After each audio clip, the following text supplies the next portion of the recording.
பைபிளும் news பேப்பரும் நிகழ்ச்சிக்கு உங்களை அன்புடன் வரவேற்கிறேன். வெளிப்படுத்தின விசேஷம் 19ஆம் அதிகாரம் 7-9. நாம் சந்தோஷப்பட்டு களிகூர்ந்து அவருக்கு துதி செலுத்த கடவோம். ஆட்டுக்குட்டியானவருடைய கல்யாணம் வந்தது, அவருடைய மனைவி தன்னை ஆயத்தம் பண்ணினாள் என்று சொல்ல கேட்டேன். சுத்தமும் பிரகாசமுமான மெல்லிய வஸ்திரம் தரித்து கொள்ளும்படி அவளுக்கு அளிக்கப்பட்டது. அந்த மெல்லிய வஸ்திரம் பரிசுத்தவான்களுடைய நீதிகளே. பின்னும் அவர் என்னை நோக்கி, ஆட்டுக்குட்டியானவருடைய கல்யாண விருந்துக்கு அழைக்கப்பட்டவர்கள் பாக்கியவான்கள் என்று எழுது என்றான். 21ஆம் வசனத்திலும் 21ஆம் அதிகாரத்திலும் வெளிப்படுத்தின விசேஷத்துல ஆட்டுக்குட்டியானவருடைய கல்யாணத்தை குறித்து நாம் பார்க்கிறோம். கல்யாணம் என்பது எழுத்தின்படியான அர்த்தம் அல்ல. அது ஒரு விருந்து, அது ஒரு சந்தோஷம், அது ஒரு கொண்டாட்டம், அது ஒரு உறவு. அதை குறிக்கிற ஒரு நிழலாட்டமான வார்த்தைகள் தான், ஓமானமான சொற்கள் தான். இதை ஞாபகப்படுத்துகிறது போல ஒரு செய்தி தொகுப்பை நான் பிபிசி நியூஸ் தமிழிலே பார்த்தேன். ஒரு ஃபேக் வெட்டிங் என்று சொல்லக்கூடிய ஒரு போலி திருமணத்தை ஜென் இசட் தலைமுறையினர் கொண்டாடுகிறார்கள் என்பது ஒரு செய்தி தொகுப்பு. அதுல பொண்ணு மாப்பிள்ளையும் இல்லாத கல்யாணம். பொண்ணு மாப்பிள்ளை இருக்க மாட்டாங்க, ஆனா கல்யாணத்துக்குரிய மற்ற எல்லாமே இருக்கும். மற்ற எல்லாமே ஆட்டம் பாட்டம் கொண்டாட்டம் விருந்து அலங்காரம் புத்தாடை எல்லாமே இருக்கும், சடங்குகள். டெல்லியில இது அதிகமாய் பரவி வருகிறது என்று பிபிசி சேனல் வெளியிட்டிருக்கிறது. இந்த ஜென் ஜெட் தலைமுறை என்பது 1997 2012 வரை பிறந்தவர்களைத்தான் ஜென் இசட் தலைமுறை என்று சொல்கிறார்கள். அவங்க முழுக்க இந்த டிஜிட்டலிலேயே fully immersed in digital world, முழுக்க இந்த கணினி யுகத்திலேயே மூழ்கி போனவர்கள். அவர்கள் பார்ட்டி கல்ச்சர்னு வந்துருச்சு. இப்போ ஐடியில் வேலை செய்யறவங்க எல்லாம் சனி ஞாயிறு பார்ட்டிக்கு போறாங்க. ஆட்டம் பாட்டம் கொண்டாட்டம், அந்த மாதிரி விருந்து வைபவங்கள். அந்த பார்ட்டி கல்ச்சர்ல இது ஒரு வேற மாதிரி ஒரு கல்ச்சர். பார்ட்டியில ஆட்டம் பாட்டம் குடி சாப்பாடு இதுதான் இருக்கும். ஆனா இதுல அப்படி இல்லை. ஒரு கல்யாணம் முழுக்க ஒரு வட இந்திய கல்யாணம். வட இந்திய கல்யாணம் ரொம்ப நிறைய சடங்குகள் இருக்கும். பெண்களுக்கு எல்லாம் மருதாணி எல்லாம் போகிற எல்லா பெண்களுக்கும் மருதாணி வைத்து விடுவார்கள். அது மருதாணி வைத்து விடுவதற்கென்று ஆட்கள் இருப்பார்கள். நிறைய சடங்குகள் இருக்கும்.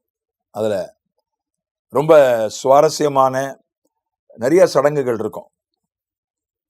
அப்ப அந்த மணமக்கள் இல்லாத திருமணம், அதற்கு போகிற பையன்களை எல்லாம், அதுல போகிற பெண்களை எல்லாம் பேட்டி கண்டு போட்டிருக்கிறார்கள். சிலரை பேட்டி கண்டு போட்டிருக்கிறார்கள். அவங்க சொல்றாங்க, கல்யாணம்னாலே சந்தோஷம் தானே, அதனால அதுக்கு நாங்க போறோம். அதுக்கு டிக்கெட் அதே கம்பெனிகள் தான் நடத்துகின்றன. ஏன்னா இந்தியாவில் கல்யாணன்றது ஒரு குறிப்பிட்ட மாதங்கள்ல தான் நடக்கும், குறிப்பிட்ட தேதிகள்ல தான் நடக்கிறோம். இப்பெல்லாம் பெரிய பட்டணங்களில் கம்பெனிகள் தான், ஈவெண்ட் மேனேஜர்ஸ் என்று சொல்லக்கூடிய கம்பெனிஸ், அண்டர்டேக்கர்ஸ்ன்றாங்க. கம்பெனிகள் தான் கல்யாணத்தை நடத்துகின்றன. மேல்தட்டு வர்க்கத்தினுடைய கல்யாணத்தை பட்டணத்துல நடுத்தர வர்க்கம் கூட இந்த மாதிரி ஈவெண்ட் மேனேஜர்ஸ், அண்டர்டேக்கர்ஸ் என்று சொல்லக்கூடிய நிகழ்ச்சிகளை நிகழ்ச்சி அமைப்பாளர்களிடத்துல தான் போறாங்க. அவங்களுக்கு மற்ற நேரம் வேலை இல்லை, அந்த குறிப்பிட்ட மாதங்கள் குறிப்பிட்ட தேதிகள் தவிர. அதனால இப்ப இதை அவர்கள் செய்கிறார்கள். டிக்கெட் உண்டு அதற்கு. ஒரு ஆளுக்கு இவ்வளோ 800 டிக்கெட் வரைக்கும் விற்கிறாங்க. அதுல போய் கல்யாணத்துக்கு போற மாதிரி ஒரு ஆடை அணிந்து கொண்டு போகிறார்கள். ஒருத்தன்ட்ட கேட்கறாங்க, எதுக்காக நீ வந்த? நான் எங்க அண்ணன் அக்கா கல்யாணத்துக்கு ஒரு ட்ரெஸ் எடுத்தேன், அதை வேற எதுக்குமே போட முடியாது, அதை போடுறதுக்கு ஒரு வாய்ப்பு வேணுன்றதுக்காக இந்த இடத்துக்கு வந்தேன்னு சொல்றான். கேட்க ரொம்ப தமாசா இருந்தது. இன்னொரு சிலர் சொல்றாங்க, எங்க கல்யாணம் கோவிட்ல நடந்துச்சு, எந்த சடங்கும் இல்லாம ரொம்ப சுருக்கமா நடந்துச்சு, எல்லா சடங்கையும் என்ஜாய் பண்ணணும்னு இங்க வந்தோம் அப்படின்றாங்க. இன்னொருத்தண்ட கேட்கறாங்க, ஆன்டிஸ் எல்லாம் இங்க வரமாட்டாங்க, எங்களுக்கு கட்டுப்பாடு கிடையாது. பெண்கள் சொல்றாங்க, நாங்க ரொம்ப சுதந்திரமா இருப்போம். அதனால ஒரு கல்யாணம் அப்படின்னாலே சந்தோஷம், அலங்காரம், ஆடல் பாடல், ஒருவரோடு ஒருவர் அளாவுதல், இதுதான் ஒரு கல்யாணம். அதைத்தான் ஆண்டவர் அந்த ஓமானமாக சொன்னார். வெளிப்படுத்தல் 19 பார்த்தீங்கன்னா ஆரம்பமே 7ல் சந்தோஷப்பட்டு களிகூர்ந்து 2 மடங்கு சந்தோஷம். ஒரு கல்யாண விருந்துனா அங்கே ஒரு உடையை குறித்து சொல்ல, மெல்லிய பிரகாசமான சுத்தமான வஸ்திரம். அங்கே உடை, கல்யாணனாலே உடைக்கு முக்கியத்துவம் உண்டு. இதெல்லாம் ஓமானம் தான். அழைக்கப்பட்டவர்கள் இருப்பார்கள். அதனால நம்ம ஆண்டவர் அதனாலதான் அந்த ஒரு ஆவிக்குரிய சந்தோஷத்தை ஆண்டவர் கல்யாண விருந்தோடு ஒப்பிட்டு சொல்கிறார். இது மணமக்கள் இல்லாத திருமணம். ஆனால் அங்கே கிறிஸ்து மணவாளனாகவும் சபையும் இஸ்ரவேலும் மணவாட்டியாகவும் இருப்பதை நாம் பார்க்க முடியும்.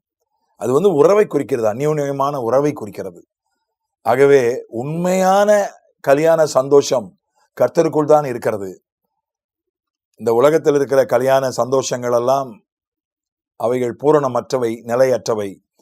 உண்மையான ஆவிக்குரிய கல்யாண சந்தோஷம் கர்த்தருக்குள்ளே இருக்கிறது. பெற்றுக்கொள்வோம். ஆமென்.